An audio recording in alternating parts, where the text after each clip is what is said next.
Hello നമസ്കാരം. Tara's wonder കിച്ചണിലേക്ക് എല്ലാവർക്കും സ്വാഗതം. നമുക്കിന്ന് നോൺ വെജ് ഒന്നും ഇല്ലാത്ത ദിവസങ്ങളിൽ ഇറച്ചിയോ മീനോ ഒന്നും കിട്ടാത്ത ദിവസങ്ങളിൽ വയ്ക്കാൻ പറ്റിയ കോവയ്ക്ക കൊണ്ട് വയ്ക്കാൻ പറ്റിയ നല്ല 2 അടിപൊളി കറിയുടെ റെസിപ്പി ആയിട്ടാണ് ഞാൻ വന്നേക്കുന്നത്. അപ്പോൾ കോവയ്ക്കയും മാങ്ങയും കൂടി ഇട്ടിട്ട് നമുക്കൊരു തേങ്ങ അരച്ച് കറി വയ്ക്കണതും പിന്നെ കോവയ്ക്കയും കൊണ്ടൊരു തോരൻ തേങ്ങയിട്ട് കോവയ്ക്ക വെച്ചിട്ടൊരു തോരനും കൂടി ഉണ്ടാക്കുന്ന റെസിപ്പിയാണ്. ഈ 2 റെസിപ്പീസും വെജിറ്റേറിയൻ ഭക്ഷണം കഴിക്കുന്നവർക്കൊക്കെ നല്ല അടിപൊളി റെസിപ്പിയാണത്. അപ്പോൾ ഈ തോരൻ ഞാൻ കോവയ്ക്ക മിക്സിയിലിട്ടൊന്ന് ക്രഷ് ചെയ്തതിന് ശേഷമാണ് ഇങ്ങനെ ഉണ്ടാക്കിയെടുത്തേക്കണത്. അപ്പോൾ നമുക്കതിൻ്റെ പ്രിപ്പറേഷൻ എങ്ങനെയാണെന്ന് നോക്കാം. അപ്പോൾ കോവയ്ക്ക പറിച്ച് 2 ദിവസമായി ഞാൻ ഫ്രിഡ്ജിൽ വെച്ചേക്കണത്. അതുകൊണ്ട് കുറച്ച് കോവയ്ക്കൊക്കെ ഒരു 5-6 ഇതുപോലെ ചുമന്ന് പോയി ഉള്ള ചുമപ്പായി. അപ്പോൾ അതൊന്നും ഞാൻ എടുത്തിട്ടില്ല. അതൊക്കെ മാറ്റിയിട്ട് ബാക്കിയുള്ളത് നമുക്ക് കുറച്ച് കോവയ്ക്ക ഞാൻ 4ആക്കി കട്ട് ചെയ്തിട്ടത് കറി വയ്ക്കാനെടുത്ത് മാറ്റി വെച്ചിട്ടുണ്ട്. ബാക്കിയുള്ളതാണ് നമ്മൾ മിക്സിയിലിട്ടൊന്ന് ക്രഷ് ചെയ്തിട്ട് തോരൻ വയ്ക്കണത്. അപ്പോൾ ഈ കോവയ്ക്ക കറിയിൽ ഒരു മാങ്ങയും കൂടി ചേർക്കുന്നുണ്ട് പുളിക്ക് വേണ്ടി. അപ്പോൾ അത് അധികം പുളിയായില്ല, നല്ല പാകത്തിനുള്ള പുളിയായുള്ളൂ. അപ്പോൾ കോവയ്ക്ക നമുക്ക് ആവശ്യമുള്ളത് കുറച്ചെടുത്തിട്ട് ഞാൻ ഇങ്ങനെ 4ആക്കി അരിഞ്ഞ് വെച്ചിട്ടുണ്ട്. പിന്നെ ഒരു സവാള, ഒരു കഷ്ണം ഇഞ്ചി, 3-4 പച്ചമുളക്, പിന്നെ ഒരു 5-6 അല്ലി വെളുത്തുള്ളി, ഇതൊക്കെ നമ്മൾ അരിഞ്ഞ് വെച്ചിട്ടുണ്ട്.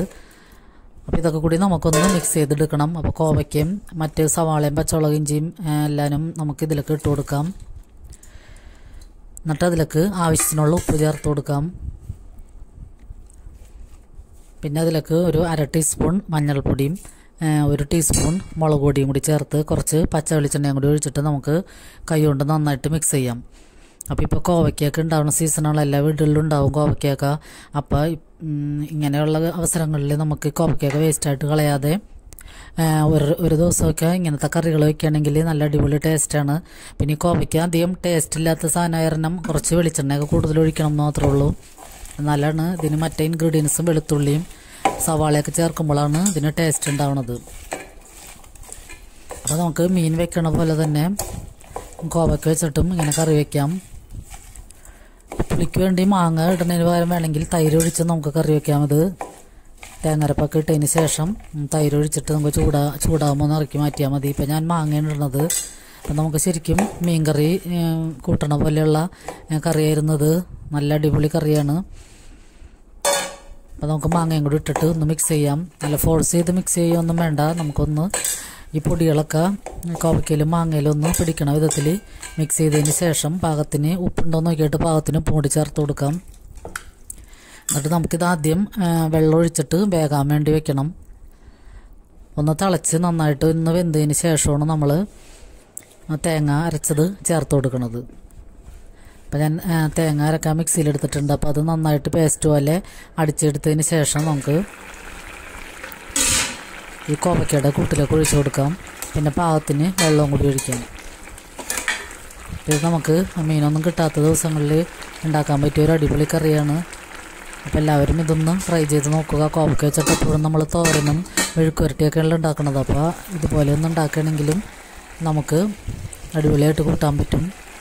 അപ്പം നമുക്ക് ഈ തേങ്ങരപ്പ് ഒഴിച്ചതിന് ശേഷം മിക്സിഡ് ജാറ് കഴുകി കുറച്ചും കൂടി വെള്ളം ഒഴിച്ച് പാകത്തിന് നമ്മളുടെ ആവശ്യത്തിനുള്ള വെള്ളവും കൂടി ഒഴിച്ചിട്ട് ഒന്ന് നന്നായിട്ട് മിക്സ് ചെയ്യാം. എന്നിട്ടൊന്ന് തേങ്ങരപ്പ് ഒന്ന് തിളച്ച് വരുമ്പോഴത്തേനും നമുക്ക്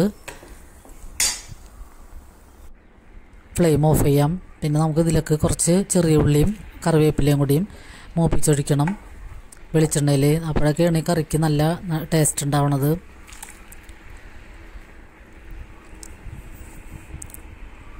അപ്പോൾ കോവയ്ക്കൊക്കെ ഇങ്ങനെ കിട്ടുന്ന അവസരങ്ങളിൽ ഇങ്ങനത്തെയൊക്കെ കറികൾ വെച്ച് കഴിഞ്ഞാലും പിള്ളേർക്കായാലും നല്ല ഇഷ്ടമാകും. അധികം എരിവൊന്നുമില്ലാത്ത നല്ല കറിയാണ്.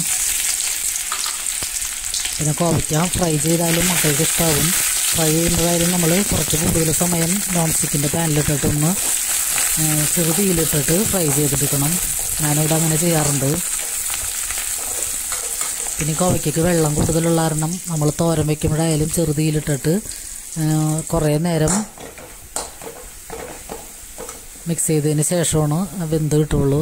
അപ്പം നമുക്ക് ഈ ഉള്ളി മൂപ്പിച്ചതിലേക്ക് ഫ്ലെയിം ഓഫ് ചെയ്തതിന് ശേഷം ഒരു 1/4 ടീസ്പൂൺ മുളക് പൊടിയും കൂടി ഇട്ടിട്ടുണ്ട്. ഞാൻ കറിക്ക് ഒരു നല്ല കളർ കിട്ടാൻ വേണ്ടിയാണ്. അപ്പം ഞങ്ങൾ മാങ്ങക്കറി വെക്കുമ്പോഴൊക്കെ ആയാലും ഇങ്ങനെ മുളക് പൊടി ലാസ്റ്റ് ചേർക്കാറുണ്ട്. അപ്പം അത് കറിയിലിടുമ്പോൾ തന്നെ ഒരു പ്രത്യേക ഭംഗിയും നല്ല മണമായിരിക്കും. ഇത് ഒഴിച്ചതിന് ശേഷം നമുക്കൊന്ന് മൂടി വെക്കാം. 1 മിനിറ്റ് ഒന്ന് മൂടി വെച്ചതിന് ശേഷം തുറന്നാൽ മതിയാകും. അതായത് നമ്മുടെ അടിപൊളി കോവയ്ക്ക മാങ്ങ തേങ്ങ അരച്ച കറി ഇവിടെ റെഡിയാണ്. അപ്പം ഇങ്ങനെ ട്രൈ ചെയ്തിട്ടില്ലാത്തവർ ഒന്ന് ട്രൈ ചെയ്ത് നോക്കുക. നല്ല സൂപ്പർ ടേസ്റ്റാണ് ഈ കറിക്ക്. നമുക്ക് ലഞ്ചിനൊക്കെ കൂട്ടാൻ പറ്റിയ അടിപൊളി കറിയാണ്. അതുപോലെ രാത്രി നമുക്ക് ഡിന്നറിന് ചപ്പാത്തിയോ പൊറോട്ടയൊക്കെ കഴിക്കുകയാണെങ്കിലും ഈ കറി കൂട്ടി കഴിക്കാൻ നല്ല അടിപൊളി ടേസ്റ്റാണ്. പിന്നെ നമുക്ക് കോവയ്ക്ക വെച്ചിട്ട് തോരൻ വയ്ക്കണത് ഞാൻ മിക്സിയിലിട്ടൊന്ന് കോവയ്ക്ക ക്രഷ് ചെയ്തെടുക്കുകയാണ് ചെയ്യണത്. അപ്പം നമുക്ക് അരിഞ്ഞെടുക്കുന്ന സമയം ലാഭിക്കാം. അപ്പം ഇങ്ങനെ ക്രഷ് ചെയ്തപ്പോൾ ഇതിൽ വെള്ളമുണ്ട് ഇതിൽ. അപ്പം അതൊന്ന് വറ്റണ വരെയും നമുക്ക് ചെറുതിയിലിടേണ്ടി വരും. അപ്പോൾ പിന്നെ ഇതിലേക്ക് ഞാൻ ആ മിക്സിയിൽ തന്നെ ഒരു സവാള 2-3 പച്ചമുളക് പിന്നെ വെളുത്തുള്ളി 1 കഷ്ണം ഇഞ്ചി ഇത്രയും എടുത്തിട്ട് അതൊന്നും ക്രഷ് ചെയ്ത് ഇതിലേക്ക് ചേർത്തിട്ടുണ്ട്. പിന്നെ കുറച്ച് തേങ്ങയും കറിവേപ്പിലയും കൂടി ഇട്ടിട്ട് പാകത്തിനുള്ള ഉപ്പും കൂടി ഇട്ട് നമുക്കൊന്ന് കൈ കൊണ്ട് തന്നെ നന്നായിട്ട് മിക്സ് ചെയ്യാം. പൊടികളൊന്നും ഇപ്പോൾ ചേർക്കണില്ല. വെന്ത് കഴിഞ്ഞതിന് ശേഷമാണ് ഞാൻ പൊടികൾ ചേർക്കണുള്ളൂ. ഇതിലിപ്പോൾ അധികം പൊടികളുടെ ആവശ്യമില്ല. അപ്പോൾ നന്നായിട്ട് കൈ കൊണ്ട് മിക്സ് ചെയ്യാം. എന്നിട്ട് നമുക്ക് കുറച്ച് പച്ച വെളിച്ചെണ്ണയും കൂടി ഇതിലൊഴിക്കണം. എന്നാലാണ് ഈ കോവയ്ക്ക് ടേസ്റ്റ് വരുള്ളൂ. കോവയ്ക്ക് അധികം ടേസ്റ്റ് ഇല്ലാത്ത കാരണം നമ്മൾ ചേർക്കണ ഇൻഗ്രീഡിയൻറ്റിൻ്റെ തോതനുസരിച്ച് ഇതിന് ടേസ്റ്റ് ഉണ്ടാവും. അപ്പോൾ നമുക്ക് അത്രയും കൂടി ചെയ്തതിന് ശേഷം അടപ്പത്ത് വെച്ചിട്ടൊന്ന് കുറച്ചത് കൂടുതൽ നേരം ഇത് വേവിക്കേണ്ടി വരും. അപ്പം ഞാനതിലേക്ക് കുരുമുളക് പൊടിയും ഉപ്പും കൂടി ചേർത്ത് തോരനിലേക്ക് അപ്പോൾ നമ്മൾ കുറച്ച് കൂടുതൽ നേരം നല്ലോണം മിക്സ് ചെയ്ത് ഇളക്കി യോജിപ്പിച്ചിട്ടാണ് ഇത് വെന്ത് കിട്ടിയത്. ഞാനതിലേക്ക് മക്കൾ കൊണ്ടുവന്ന ഗാർലിക് പൗഡറിൻ്റെ 1 ടീസ്പൂൺ ചേർത്ത് അതിൽ ഈ തോരനിൽ പിന്നെ അവർ തന്തൂരി മസാല എന്ന് പറഞ്ഞിട്ട് ഒരു പാക്കറ്റ് കൊണ്ടുവന്നിട്ടുണ്ടായിരുന്നു, ഒരു ടിന്ന്. അതിൽ കുറച്ചൊരു ടീസ്പൂൺ ചേർത്ത് ഞാൻ. അപ്പം നല്ല ടേസ്റ്റ് ഉണ്ട് ഇതിനത്. അതുകൊണ്ടാണ് ആ തോരൻ ചുമപ്പ കളറായിട്ട് ഇരിക്കുന്നത്. ഇതിന് 1 ടീസ്പൂൺ ഗാർലിക് പൗഡറും ചേർത്തിട്ടുണ്ട്.